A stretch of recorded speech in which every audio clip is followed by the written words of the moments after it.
فرزند زہرا یہ حالات برے ہیں۔ کاشانہ بصیرت ایک ایسا مکمل یوٹیوب چینل جس پر محروم بصارت کے لیے بالخصوص اور تمام افراد کے لیے بالعموم سینکڑوں کی تعداد میں اسلامی کتب دستیاب ہیں۔ لہذا گزارش ہے کہ آپ اپنی ذمہ داری نبھاتے ہوئے کاشانہ بصیرت کو سبسکرائب کرنے کے ساتھ ساتھ بیل آئیکن کو پریس کیجیے تاکہ آپ علم کے حصول کے ساتھ ساتھ مذہب اہل بیت کی اشاعت میں بھی اہم کردار ادا کرتے رہیں۔ کاشانہ بصیرت۔ فرزند زہرا یہ حالات برے ہیں۔ ہم اس کتاب مقتل دربندی کے صفحہ نمبر 39 تک پہنچ چکے ہیں اور اس صفحے پر حضرت علی اصغر علیہ السلام کی شہادت کا ذکر جاری ہے۔ جو لوگ علوم کے اسرار و رموز اور عقل و خرد سے کوسوں دور ہیں ان کے متعلق تو بحث ہی نہیں کی جا سکتی، البتہ وہ حضرات جو اہل ملکوت، نکتہ دان اور اصحاب کہف و شہود میں مقام عقل سے استفادہ کرنے والے ہوتے ہیں کہ ان کی عقل فعلی کے مرتبے پر فائز ہے، وہ حضرت علی اصغر علیہ السلام کی تشبیہ حضرت عیسیٰ روح اللہ سے دیتے ہیں، جنہوں نے خدا کے اذن سے گہوارے میں گفتگو فرمائی تھی۔ بالکل اسی طرح حضرت علی اصغر علیہ السلام نے بھی اپنے بدن پر موجود قمیص کو پارا پارا کیا، خود کو گہوارے سے ارض کربلا پر گرایا اور بلند آواز سے گریہ فرمایا۔ یہ سب کچھ بھی تو اذن پروردگار سے تھا۔ اگر ایک جہت سے خانہ نبوت و ولایت کا یہ چراغ شب اور گوہر یگانہ روزگار حضرت عیسیٰ کے مشابہ ہے، تو دوسری طرف سے اپنے جد حقیقی امیر المؤمنین علیہ السلام کی مکمل شبیہ ہے۔ آپ اپنے جد بزرگوار کے تمام خصال و صفات کے وارث تھے، جیسا کہ حدیث میں موجود ہے۔ حضرت امیر المؤمنین علیہ السلام کا جب بچپنا تھا تو آپ کو بند قنداق، اور اس کی تفصیل آگے دی ہوئی ہے کہ عربوں اور ایرانیوں کے یہاں بچوں کو ایک خاص کپڑے میں اس کے ہاتھ پاؤں سیدھے کر کے باندھ دیتے ہیں۔ تو حضرت امیر المؤمنین علیہ السلام کا جب بچپنا تھا تو آپ بند قنداق پھاڑ دیا کرتے تھے، حتیٰ کہ 2 کپڑوں، پھر 3، پھر 4، حتیٰ کہ 6 کپڑوں سے بھی باندھا جاتا تو آپ سب کو پھاڑ دیا کرتے تھے اور ان کے ٹکڑے ٹکڑے کر دیا کرتے تھے۔ ایک دوسری حدیث میں آپ کی مادر گرامی حضرت فاطمہ بنت اسد سے منقول ہے، میں نے ایک کپڑے سے آپ کے ہاتھوں کو باندھا تو آپ نے اسے پھاڑ دیا، میں نے پھر 4 کپڑوں اور مصری چمڑے سے خوب مضبوطی سے باندھا، اسے بھی پارا پارا کر دیا، پھر 5 کپڑوں اور دیباج کے کپڑوں سے باندھا، اسے بھی پھاڑ دیا، پھر 7 کپڑوں اور دیباج کپڑے کی 6 پٹیوں سے کس کر باندھا، آپ نے اسے بھی پھاڑ دیا، پھر میں نے چمڑے سے باندھا تو اسے بھی پھاڑ دیا، اور اذن خدا سے تکلم کرتے ہوئے فرمایا، اے مادر گرامی، میرے ہاتھوں کو مت باندھیے، چونکہ میں اپنے رب کے ہاں دعا و مناجات کرتا ہوں، جن کے لیے مجھے کھلے ہاتھوں کی ضرورت پڑتی ہے۔ میں اپنی ضروریات کی جانب بھی اپنے ہاتھوں سے اشارہ کر کے اپنے رب کریم سے طلب کرتا ہوں۔ حلق معصوم۔ خانہ عصمت و رحمت کے اس چراغ، طفل شیر خار، میوہ قلب حسین علیہ السلام کی شہادت کی کیفیت کچھ اس طرح ہے کہ جیسے فاضل استرابادی سے منقول روایت میں اشارہ کیا گیا ہے۔ جب حضرت علی اصغر علیہ السلام نے اپنے مظلوم بابا کے استغاثے کی آواز سنی تو اپنے آپ کو گہوارے سے زمین پر گرایا اور گریہ و بکا شروع کی، جس کے سبب اہل حرم میں بھی ایک کوہرام مچ گیا۔ سید الشہداء نے میدان جنگ سے خیام کا رخ کیا۔ صدیقہ صغریٰ حضرت زینب نے بھائی کو اہل حرم کے گریے کا سبب بیان کیا۔ آپ سمجھ گئے کہ علی اصغر بھی راہ خدا میں قتل ہونے کا مشتاق اور سعادت کا طلبگار ہے۔ گویا اپنی زبان بے بیان سے اپنی آرزو پر اصرار کر رہا ہے۔ آپ نے اپنے لخت جگر کو اپنے مبارک ہاتھوں پر اٹھایا اور میدان میں لوٹائے۔ سید ابن طاؤس نے اپنی کتاب لہوف یا لہوف، ہجے اس کی ہے لام چھوٹی ہے واو اور فے، میں اس طرح تحریر کیا ہے، جب مظلوم کربلا علیہ السلام نے جوانان بنی ہاشم اور اپنے اصحاب کے پاک اجسام کے ٹکڑے ملاحظہ کیے تو آپ نے میدان جنگ کا ارادہ کیا۔ فرمایا حل من ذابن یذب عن حرم رسول اللہ، حل من موحد یخاف اللہ فینا، حل من مغیث یرجو اللہ باغاثتنا، حل من معین یرجو اللہ باعانتنا۔ کیا کوئی حرم رسول کا دفاع کرنے والا ہے؟ کیا کوئی توحید پرست ہے جو ہمارے بارے میں خدا سے ڈرے؟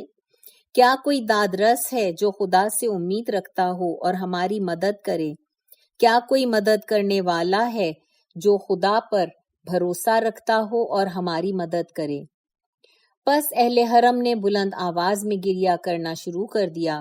حضرت امام حسین علیہ السلام خیمے میں تشریف لائے اور اپنی بہن حضرت زینب کبریٰ سلام اللہ علیہا سے فرمایا مجھے شیرخوار علی اصغر دو تاکہ اس سے بھی الوداع کر سکوں۔ آپ نے اسے بوسہ دیا۔ حرملہ بن کاہل لعنت اللہ نے معصوم کے گلے پر تیر مارا جس سے معصوم ذبح ہو گیا۔ حضرت امام حسین علیہ السلام نے فرمایا اے زینب اس معصوم کو لے لو۔ حضرت امام حسین کے مبارک ہاتھ علی اصغر کے خون سے پر تھے۔ آپ نے وہ خون آسمان کی طرف پھینک دیا اور راہ خدا میں جو کچھ بھی ہم پر آیا وہ ہمارے لیے اور ہمارے ایمان کے لیے سہل و آسان ہے۔ حضرت امام محمد باقر علیہ السلام نے فرمایا اس خون ناحق کا ایک قطرہ بھی زمین پر نہیں پڑا۔ سید ابن طاؤس مزید تحریر فرماتے ہیں ایک دوسری روایت میں جو نقل ہوا ہے وہ عقل کے بھی نزدیک ہے۔ حضرت امام حسین علیہ السلام جنگ میں مصروف تھے۔ آپ کے پاس خیمہ گاہ کی طرف پلٹنے کی فرصت نہ تھی کہ خیمے میں آ کر آپ اپنے شیرخوار کو خدا حافظ کہہ سکیں۔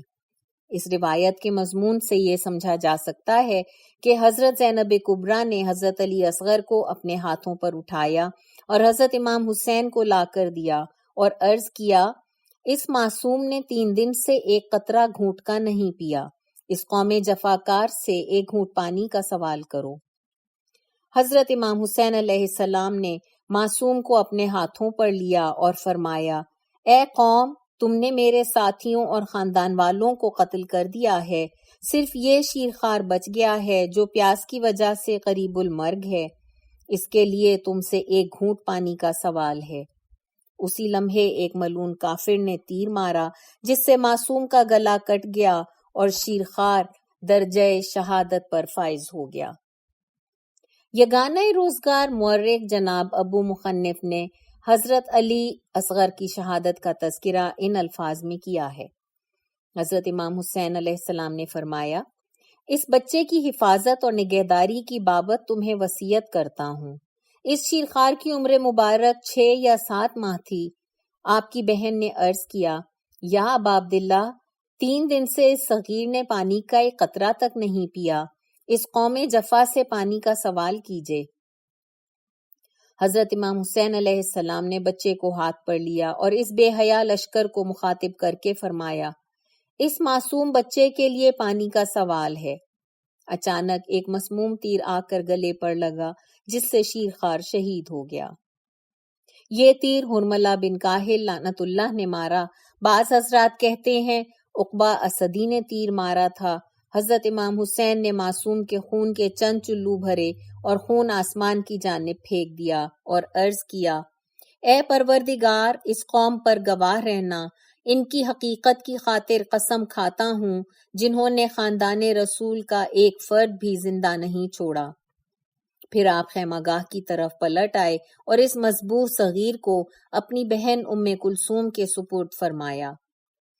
ابن تمام تحریر کرتے ہیں حضرت علی اصغر علیہ السلام کو گنج شہداء میں باقی شہداء کے پہلو میں لٹا دیا، جبکہ ابو الفتوح اور کمال الدین دونوں کا تعلق علماء اہل سنت سے ہے۔ کہتے ہیں حضرت امام حسین علیہ السلام نے حضرت علی اصغر علیہ السلام کے جسد اطہر پر نماز جنازہ بھی پڑھی، پھر تلوار سے ننھی سی قبر بنائی اور اس سے دفن کر دیا۔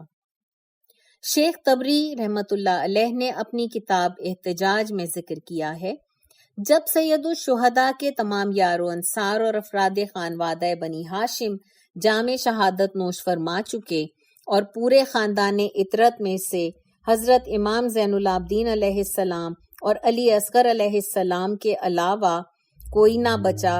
یہاں پہ ایک بات اور واضح ہے کہ حضرت امام محمد باقر علیہ السلام بھی موجود تھے۔ تو آپ خیمے کے نزدیک آئے اور فرمایا، پسر شیرخوار مجھے دیجیے تاکہ اسے وداع کر سکوں۔ پھر اسے اپنے دست مبارک پر اٹھایا اور بوسہ دیا اور فرمایا، اے قوم، وائے ہو تم پر، تم تو سید المرسلین کے دشمن ہو، کہ اچانک تیر آ کر طفل شیرخوار کے گلے پر لگا اور وہ شہید ہو گیا۔ آپ گھوڑے سے اترے، ایک قبر کھودی اور اپنے فرزند کو اسی خون آلود پیراہن میں سپرد خاک فرمایا، جبکہ بعض معتبر کتب میں حمید بن مسلم سے نقل ہوا ہے، میں ابن زیاد لعنت اللہ کے لشکر میں تھا، میں نے اس شیرخوار بچے کو اس کے باپ کے ہاتھوں پر شہید ہوتے ہوئے دیکھا۔ اسی لمحے ایک روحانی اور ملکوتی چادر نور میں لپٹی ایک خاتون خیمے سے باہر آئیں اور وا ولداہو وا قتیلاہو وا مجتا قلباہو جیسے دلسوز بین کرنے لگی۔ اس کے بین سن کر ساری فوج اشقیاء نے بھی گریا شروع کر دیا۔ پھر یہ خاتون اس صغیر کے پاکیزہ جسم تک پہنچی اور جا کر اپنا چہرہ اس صغیر کے چہرہ اقدس پر رکھ دیا اور گریہ زاری کرنے لگی۔ اس مستور کے پیچھے حرم سے چند دوسری بیویاں اور بچے بھی باہر آ گئے۔ اس دوران میں سید الشہداء لشکر کفار کو موعظہ بنا فرما رہے تھے اور انہیں عذاب الہی سے ڈرا رہے تھے۔ آپ نے اپنی بہن کی یہ حالت دیکھی تو فوراً بہن کے قریب پہنچے اور سب سے پہلے انہیں چادر اڑھائی، ان کا چہرہ ڈھانپا اور شفقت و ہمدردی کا اظہار فرمایا اور خیمہ گاہ کی طرف لے گئے۔ حمید بن مسلم کہتا ہے کہ میں نے پوچھا، یہ مستور کون ہے؟ یہ بچے اور خواتین کون ہیں؟ جواب ملا، یہ ام کلثوم ہیں۔ یہ بچے اور خواتین حضرت امام حسین علیہ السلام کی بیٹیاں سکینہ، فاطمہ صغرا اور رقیہ ہیں۔ میں نے اتنا گریہ کیا کہ بے حال ہو گیا۔ شامی کی روایت میں یہ واقعہ اس طرح بیان کیا گیا ہے، جب سید الشہداء اس شیرخوار شہید کو اہل حرم کے پاس خیام کی طرف لے کر آئے تو آپ کے محاسن اس شہید کے ناحق خون سے رنگین ہو چکے تھے۔ آپ مسلسل گریہ فرما رہے تھے۔ جب اہل حرم نے امام کا گریہ سنا تو خیام سے باہر تشریف لائے۔ امام نے طفل صغیر کو اپنے سینے سے لگایا ہوا تھا اور اپنے گلو کو اس صغیر کے کٹے ہوئے حلقوم پر رکھا ہوا تھا۔ نیز آپ کی آنکھوں سے سیلاب اشک جاری تھا۔ آپ نالہ فریاد کر رہے تھے، وا محمدہ وا علیہ۔ کیا آپ جانتے ہیں کہ آپ کے بعد ہم پر کس طرح کے مصائب ٹوٹے؟ آپ کے دشمنوں نے ہمیں کس قدر رسوا کیا۔ وا لہفا، یہ بچہ جو اپنے خون سے رنگین ہو چکا ہے۔ وا اسفاہ، اس بچے پر کہ دشمن کے تیر سے جس کا دودھ چھڑایا گیا۔ وا حسرتا، اس دل پر جو پرسوز ہے اور اس جگر پر جو جل چکا ہے۔ اس کے بعد آپ نے چند اشعار بھی انشاء فرمائے۔ یاقوت حرم کی شہادت کے اسرار۔ اس حصے میں اس شیرخوار شہید کی شہادت کے اسرار و ظرائف پیش کیے جا رہے ہیں جن کی طرف اقوال ائمہ طاہرین علیہم السلام نے اشارہ موجود ہے۔ ہماری احادیث کا ادراک ایک مشکل ترین مسئلہ ہے۔ ان میں ابدی اسرار پائے جاتے ہیں جن کا ملک مترب تحمل کر سکتا ہے، یا نبی مرسل، یا پھر وہ مومن جن کا پروردگار نے امتحان لیا ہو۔ اس قسم کے اسرار امتحان یافتہ مومنین کے لیے مخفی و پنہا نہیں ہوتے ہیں۔ اگر کسی نبی اور صاحب شریعت رسول کو علی اصغر جتنی مصیبت برداشت کرنا پڑتی اور سید الشہداء کے مانند صبر کرنا پڑتا تو یہ اس نبی کا صبر خدا کے ہاں صاحب جلالت و عظمت ہونے کے لیے کافی ہوتا۔ لہٰذا عرض ہے کہ سید الشہداء کا حضرت علی اصغر علیہ السلام کو میدان کارزار میں لانا، سپاہ کفر سے پانی کا سوال کرنا، اتمام حجت کرنا اور معصوم کا درجہ شہادت پر فائز ہونا، اس سارے واقعے میں 3 اسرار پنہا ہیں۔ سر اول، پہلا راز جس کی طرف اکثر مقامات پر اشارہ کیا گیا ہے، اس شیرخوار بچے نے امام مظلوم کے استغاثے کے بعد قنداقہ یعنی وہ کپڑا جس میں بچے کو باندھتے ہیں کہ بند کھولے اور خود کو گہوارے سے نیچے گرا دیا اور امام مظلوم کی مدد کرنے اور استغاثے پر اپنی بے زبانی سے لبیک کہا۔ اس کے بعد امام مظلوم متوجہ ہوئے اور علی اصغر علیہ السلام کو لے کر میدان کی طرف آئے۔ سر دوئم، دوسرا راز یہ ہے کہ خداوند متعال اپنی ربوبیت اور رحمت واسعہ کے ذریعے اپنے بندوں کو اپنی اطاعت، عبادات اور حسنات کی طرف دعوت دیتا ہے۔ ان حسنات اور اطاعت کا مرکزی نقطہ قبور محمد و آل محمد کی زیارت ہے، بالخصوص قبر مطہر حضرت امام حسین علیہ السلام کی زیارت اور آپ کے مصائب پر گریہ کرنا۔ لوگوں کے رسوم و آداب ان کی آرزو اور تمناؤں کے مطابق مختلف ہوتے ہیں، لہٰذا ان کے غم اور خوشی منانے کے انداز اور طور طریقے بھی اپنے اپنے ہوتے ہیں۔ اسی طرح رحم، رافت قلبی اور قلبی قساوت کے لحاظ سے بھی مختلف ہوتے ہیں۔ بعض افراد بہت زیادہ رقیق قلب ہوتے ہیں، ان کے دل بڑے نازک ہوتے ہیں، جبکہ بعض حضرات اس کے بالکل برعکس ہوتے ہیں۔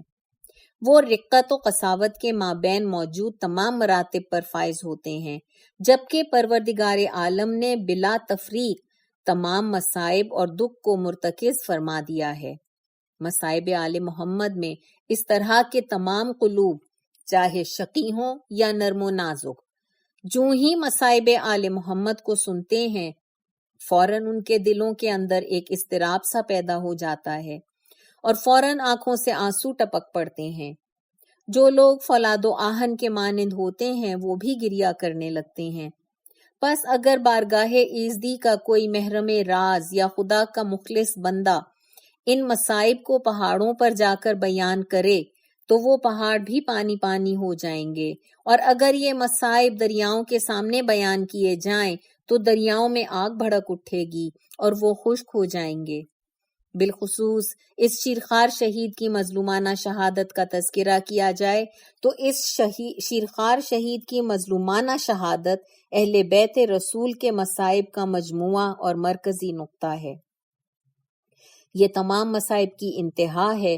ان اشاروں کے ذریعے یہ سمجھایا جا رہا ہے پروردگار کا ہدف یہ ہے کہ وہ رب کریم محبان اہل بیت کو اخروی نجات عطا کرنا چاہتا ہے اور گناہگاروں کو عذاب جہنم سے نجات دینا چاہتا ہے۔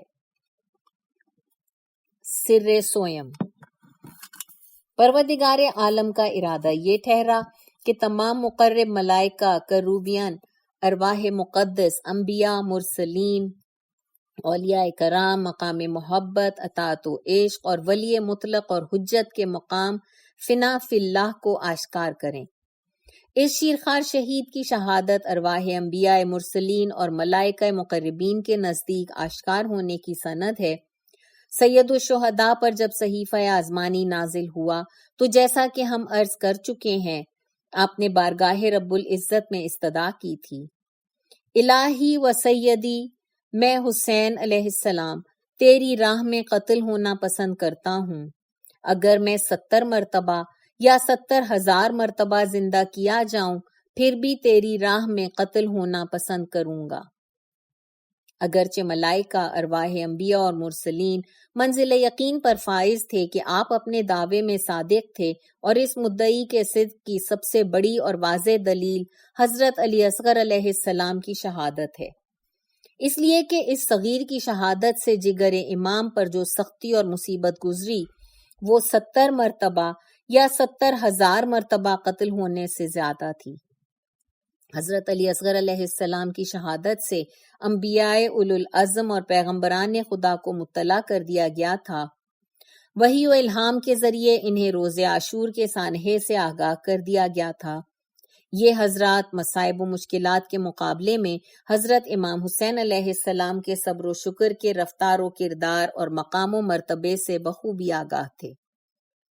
ہم جن اسرار کے متعلق بحث کرنے کی سعادت حاصل کر رہے ہیں ان میں سے ایک راز یہ ہے کہ اس شیرخوار شہید کا خون جو امام نے آسمان کی طرف پھینکا اس کا ایک قطرہ بھی زمین کی طرف پلٹ کر نہ آیا، اس لیے کہ اس خون ناحق کا ایک ایک قطرہ ہزاروں گواہوں پر بھاری تھا اور حضرت امام حسین علیہ السلام کی سچائی پر دلیل بن رہا ہے۔ حضرت امام حسین علیہ السلام نے خداوند کریم کے مہمان خانے میں قیام پذیر مہمانوں کے لیے جو خون بطور ہدیہ بھیجا، یہ فنا فی اللہ اور محبت پروردگار کے بلند مقام پر فائز ہونے کی دلیل تھا۔ لہٰذا یہ خون زمین پر کس طرح واپس آ سکتا تھا؟ یہ ہدیہ ملکوت کے خزانوں اور جبروت کے ذخائر کی زینت بنا۔ یہ تو سورج، عرش و کرسی، بہشت اور حور و غلمان کے لیے باعث زینت بنا۔ اگر مقرب ملائکہ اور کروبیوں میں سے کوئی اس مقدس خون سے سرزون ہوئی، یعنی سوئی کے نوک کے برابر سرزون بھی مستفید ہو جاتے، تو وہ اپنے آپ کو کافور کے سلسبیل اور چشمہ آب حیات اور عشق الہی سے سیراب پاتے، اور وہ خود کو فنا فی اللہ واللہ اور باللہ کے مقام پر فائز سمجھتے تھے۔ ہیہات ہیہات، کاش کوئی فرد اس خون کی مکمل توصیف سے آگاہی رکھتا ہو اور اس کی تعریف و تعظیم کے عہدے سے آگاہ اور آشنا ہوتا۔ یہاں پر ایک نقطہ جو علوم اور اسرار اہل بیت سے آشنا بابصیرت افراد سے حاصل ہوا ہے، وہ یہ کہ اگر اس خون کا ایک قطرہ بھی زمین پر گر پڑتا تو تمام اہل زمین ہلاکت اور تباہی سے دوچار ہو جاتے۔ غنچہ آل محمد کے دفن کے اسرار۔ سر اول، اگر علی اصغر علیہ السلام کا بدن منور دوسرے شہداء کے طیب و طاہر اجسام کی مانند زمین کربلا پر پڑا رہتا اور امام اسے دوسرے شہداء کی مانند دفن نہ کرتے، تو لشکر بنی امیہ ان کے سر اقدس کو بھی دوسرے شہداء کے سروں کی طرح کاٹ دیتے اور پھر نوک نیزہ پر سوار کر کے بلند کرتے، اور دوسرے لوگ اس کو بنیاد بنا کر ملت اسلام کی طرف ذلت و حقارت کی نسبت دیتے۔ سر دوم، اگر کفار بنی امیہ لعنت اللہ علی اصغر علیہ السلام کا سر کاٹتے، نوک نیزہ پر سوار کرتے، تو جہاں تک بنی امیہ کی حکومت تھی وہاں تک یہ خبر عام ہو جاتی اور ایک رزم بن جاتی کہ جب بھی بنی امیہ آل رسول کے محبوں اور شیعوں کو شہید کرتے، ان کے سر کاٹ کر نوک نیزہ پر بلند کرتے۔ اس کے ضمن میں وہ بچوں اور بڑوں کے درمیان فرق روا نہ رکھتے۔ سر سوم، اگر کفار سر کاٹنے پر بضد رہتے تو اس کے باعث اہل زمین پر فوراً اور ناگہانی عذاب نازل ہوتا۔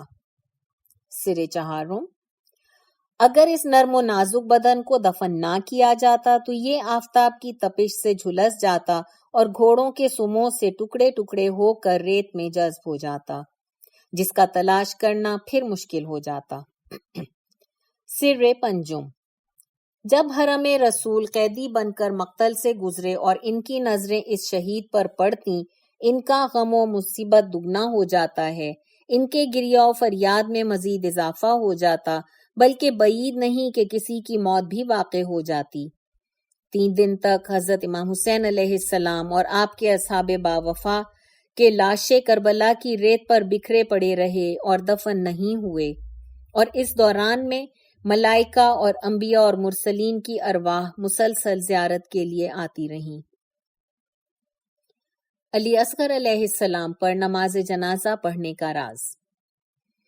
کربلا کے میدان میں حضرت امام حسین علیہ السلام کا علی اصغر کی نماز جنازہ پڑھنا ایسا ہی تھا جس طرح میدان احد میں رسول اللہ صلی اللہ علیہ وآلہ وسلم کا اپنے چچا حضرت حمزہ بن ابو طالب علیہ السلام کی نماز جنازہ پڑھنا تھا۔ اس کا ایک راز یہ بھی ہے کہ جب حضرت امام حسین علیہ السلام نے اپنے شیرخوار کو راہ خدا میں فدا کیا تو تمام ملائکہ، انبیاء، اوصیاء، صدیقین اور شہداء کی ارواح ورطہ حیرت میں ڈوب گئیں، چونکہ اس طرح کی قربانی خداوند متعال کے ہاں بلند ترین مقام پر فائز ہونے کی دلیل بن سکتی تھی۔ یقیناً اس شیرخوار کی شہادت کے ساتھ کوئی چیز اور شہادت قابل مقاسیہ نہیں ہے سوائے سید الشہداء کی شہادت کے۔ تبھی تو امام تمام امور سے فراغت پا کر نماز بجا لائے، چونکہ نماز تمام حمد و ثنا اور شکر و سپاسگاری گزاری کا آخری مقام ہوتا ہے، اس نقطے کے ساتھ کہ نماز مومن کی معراج ہے، اور پھر امام کی نماز تو تمام نمازوں کا لب لباب اور روح رواں تھی۔ بیماری کا پروانہ۔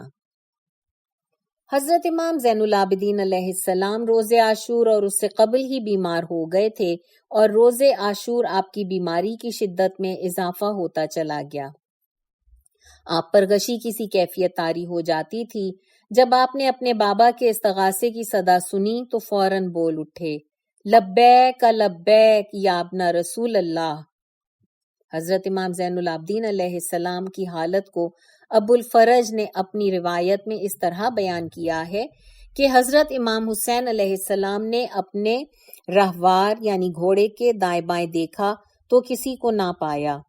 اسی لمحے امام زین العابدین علیہ السلام بستر بیماری پر بے حال و بے طاقت لیٹے ہوئے تھے۔ پھر بھی آپ نے اپنے مظلوم بابا کا بے کسی و تنہائی اور غربت کی حالت میں کیا جانے والا گریہ سنا تو فوراً لبیک کہتے ہوئے کھڑے ہو گئے، تلوار اٹھائی اور خیمے سے باہر آ گئے۔ کمزوری اور ناتوانی کا یہ عالم تھا کہ نیام سے تلوار نہیں نکال پا رہے تھے۔ اسی دوران میں حضرت ام کلثوم نے پیچھے سے آواز دی، اے بے کسوں کی پناہ گاہ، اے حرم رسول کے میوہ دل، لوٹ آئیے، خیمہ گاہ میں واپس آ جائیے، ہمیں بے محرم تو نہ چھوڑیے۔ آپ نے کہا، اے پھوپھی جان، مجھے جانے دو تاکہ جنگ کروں اور فرزند رسول پر اپنی جان نثار کر سکوں۔ جب حضرت امام حسین علیہ السلام نے یہ صورتحال دیکھی تو فرمایا، اے بہن، سجاد کو پکڑ لو، وہ میدان میں نہ آنے پائے، ورنہ زمین حجت خدا سے خالی ہو جائے گی اور نسل رسول ختم ہو جائے گی۔ ایک دوسری روایت میں مذکور ہے کہ جب حضرت امام سجاد علیہ السلام خیمے سے باہر تشریف لائے، آپ بیماری کے سبب سے ضعف و ناتوانی کا شکار تھے، اس لیے آپ جو نیزہ اٹھائے ہوئے تھے وہ زمین پر خط کھینچتا آ رہا تھا، یعنی آپ میں نیزہ اٹھانے کی سکت تک نہیں تھی۔ سید الشہداء فوراً آپ کے پاس پہنچے اور آپ کو خیمہ گاہ کی طرف لائے اور فرمایا، اے میرے نور قلب، کیا کرنا چاہتے ہو؟ آپ نے عرض کیا، اے فرزند رسول خدا، آپ کے استغاثے نے میرے دل کو پارا پارا کر دیا ہے اور میں شدید کرب و ابتلا سے گزر رہا ہوں، میں اپنی جان نثار کرنا چاہتا ہوں۔ آپ نے فرمایا، میرے بیٹے، تم شدید بیمار ہو، جس کے سبب سے تم پر جہاد واجب نہیں ہے۔ تم حجت خدا ہو، تم اپنے دادا کے شیعوں کے امام ہو اور یتیمان آل محمد کے کفیل اور سرپرست ہو، خاندان رسول کی عورتوں اور بیٹیوں کا سہارا ہو، تمہیں حرم رسول کو مدینے میں بھی پہنچانا ہے اور زمین کو حجت خدا سے خالی بھی نہیں ہونے دینا ہے۔ اے میرے فرزند، تم بہت جلد اسیر بنا لیے جاؤ گے، تمہاری اہانت کی جسارت کی جائے گی، تمہارے ہاتھوں اور پاؤں میں لوہے کی زنجیریں ڈالی جائیں گی۔ امام سجاد علیہ السلام نے عرض کیا، بابا، کیا یہ اچھا لگے گا آپ قتل کر دیے جائیں اور میں دیکھتا رہ جاؤں؟ اے کاش میں زندہ نہ ہوتا، آپ کو اس حالت میں نہ دیکھتا۔ روحی لروح کل فدا و نفسی لنفس کل فدا۔ سید الشہداء نے فرمایا، اے علی زین العابدین، تم میرے جانشین اور میرے بعد میرے شیعوں کے امام ہو، تمہارے اوامر و نواہی سے دین کی بنیادیں مستحکم ہوں گی، تم لوگوں کو صراط مستقیم کی طرف لے کر جانے والے ہادی ہو، تم اپنے آباء و اجداد کے علوم کے وارث اور محافظ ہو۔ سید الشہداء نے آپ کو سینے سے لگا کر خوب گریہ فرمایا۔ اس کے بعد خدا کی امانتیں نیز سید المرسلین اور امیر المؤمنین کی نشانیاں آپ کے سپرد فرمائیں۔ علاوہ ازیں دیگر انبیاء کی نشانیاں اور میراث، حضرت موسیٰ علیہ السلام کا عصا اور تابوت جو مدینہ چھوڑتے وقت آپ حضرت ام سلمہ اور صبیہ مرضیہ کے حوالے کر کے آئے تھے کہ وصول کرنے کا حکم بھی دیا۔